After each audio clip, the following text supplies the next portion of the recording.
I think the chair's budget will make our community less safe.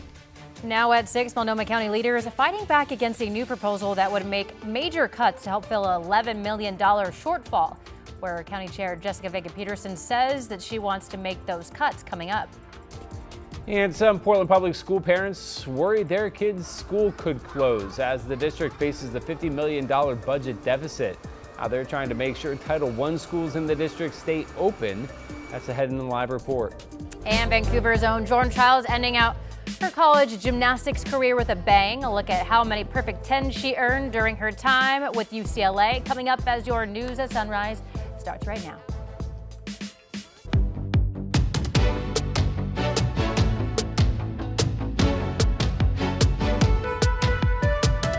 Good morning, and thank you for joining us on your Friday. I'm China Green. And I'm Matthew Hergic. Glad to have you with us to end off your week here. Rod Hill and Chris McGinnis saying bye with a look at weather and traffic. Going to be a nice weekend, Rod. Yeah, it looks like the warm-up starts today. I mean, it's been obviously chilly the last couple of days.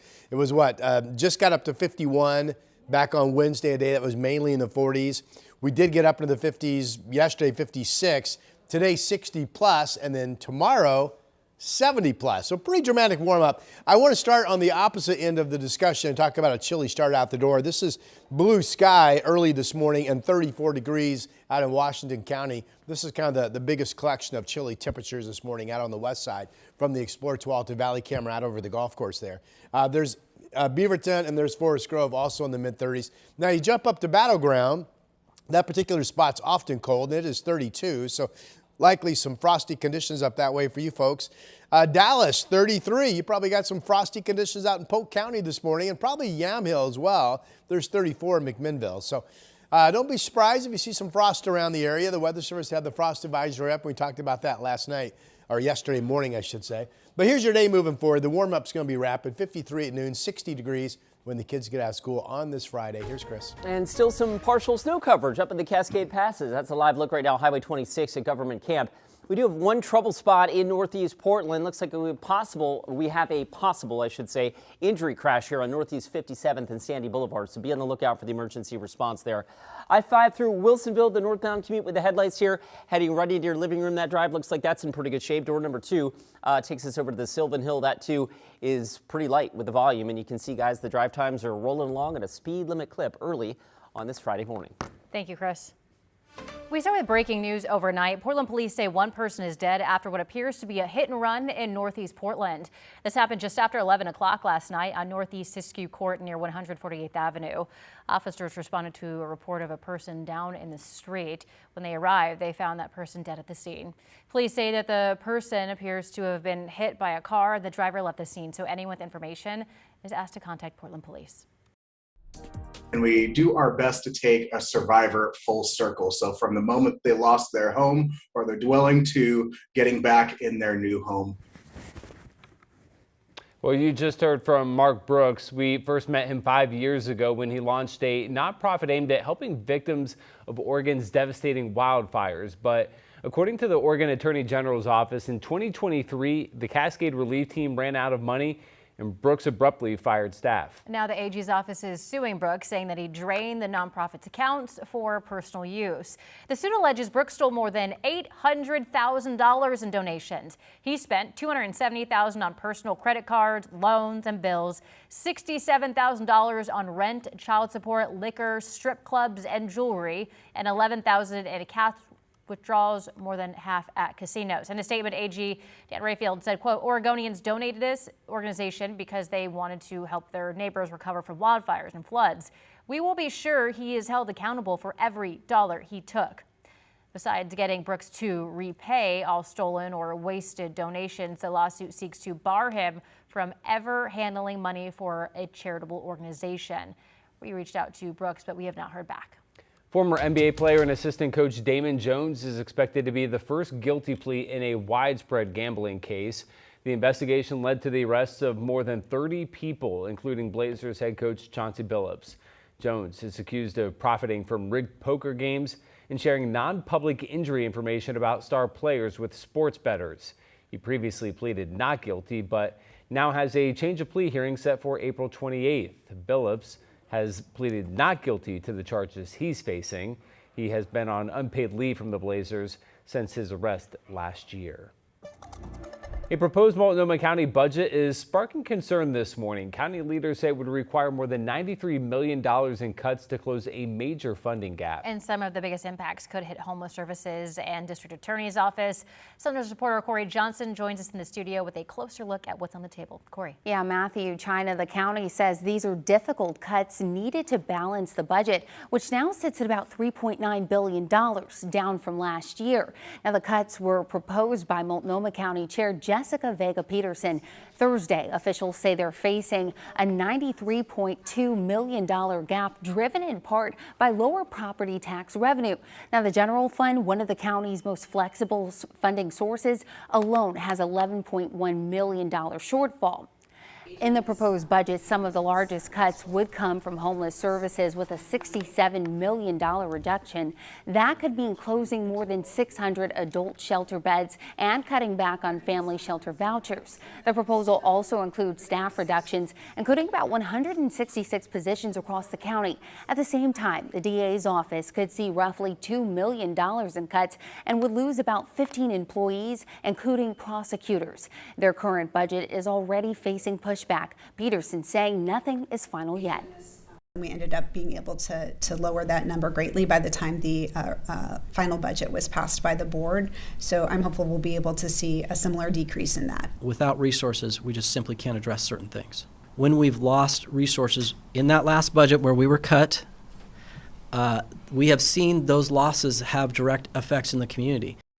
Now, the budget would also cut 9 community school programs and trim sheriff's office admin costs.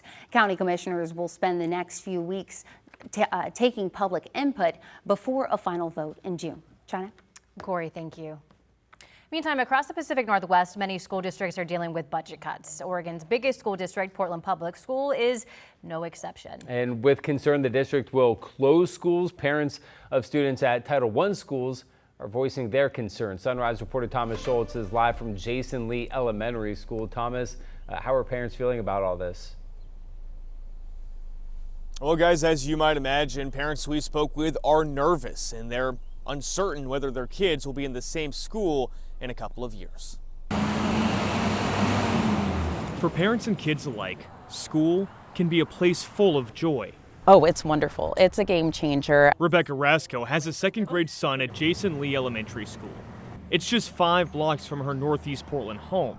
So her son, like many kids, walks. It's just a really good feeling. It's a really good community here. Over the past few years, he's fallen in love with his school.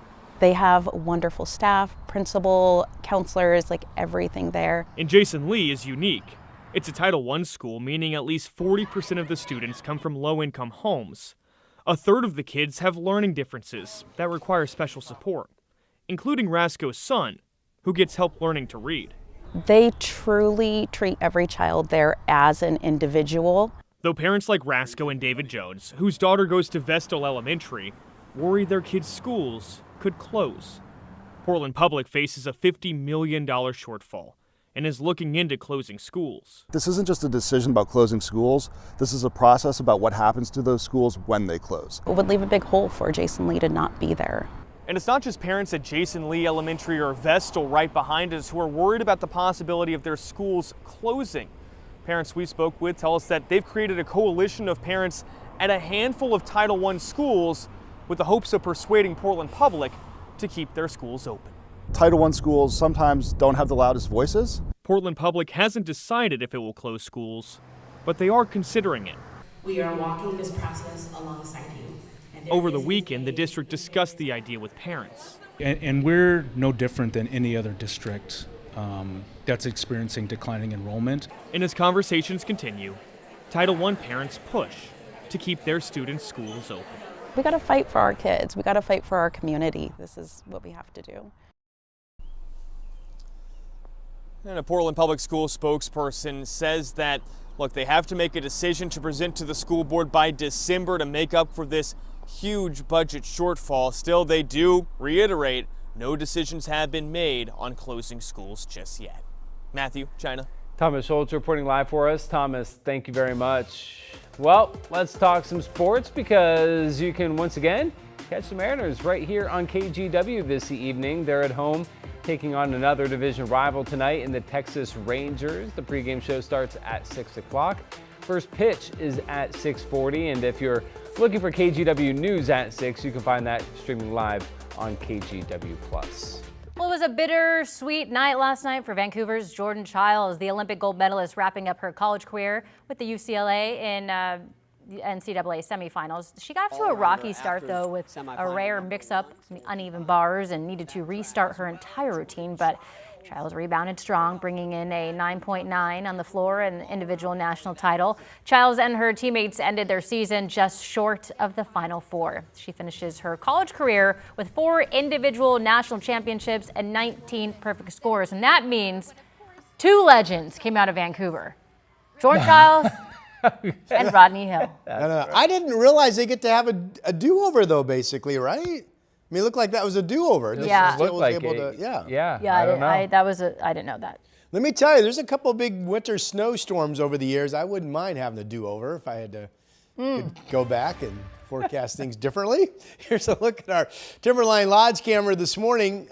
Just absolutely gorgeous. Saw a lot of people up at Timberline yesterday enjoying the snow. Again, over 20 inches fell this week. And they have a base now at Timberline that's still well up into the 80-inch plus range, so people will be up there enjoying today, I'm sure. It's a cold start, 20 degrees, and the wind is west-northwest, still blowing to about 27 up there. But it will warm up at least above 32, probably get in the mid-30s at 6,000 feet today with sunshine coming. The bricks are dry from our Pioneer Park building, looking down at the square. 44 degrees is the temperature. Portland, out along the Columbia, is one of the warmer spots. Salem's at 38. We have some frosty spots out in Washington County, up in Clark County. So overall, it's chilly. There's Astoria, Newport, and Florence along the coast, all in the 30s this morning. In fact, Bend is at 19 degrees. This will be a dry Friday across our entire region, and generally partly to mostly sunny skies expected. And for the most part, everybody's going to be warmer. There's Timberline, 36, 37 this afternoon. It was only in the 40s yesterday in places like John Day and Burns, but you folks will at least hit 50 or better today, nearing 60 in Bend. I think most of us will at least make it to 60 from Eugene up through Portland and Kelso Longview today, and 50s at the coast. Overall, really nice Friday coming. And 63 after a chilly start, it's going to seem really warm. And then look at the temperature, just go whoop, really high the next couple of days for the weekend. 73 tomorrow, 74 Sunday. The modeling, remember I have been all week saying there's an upper level low. It could bring us some showers on Sunday. Well, now all weather models say all of that holds out. So it looks like confidence is pretty good. Our weekend is going to be really, really pleasant for you. That's your update.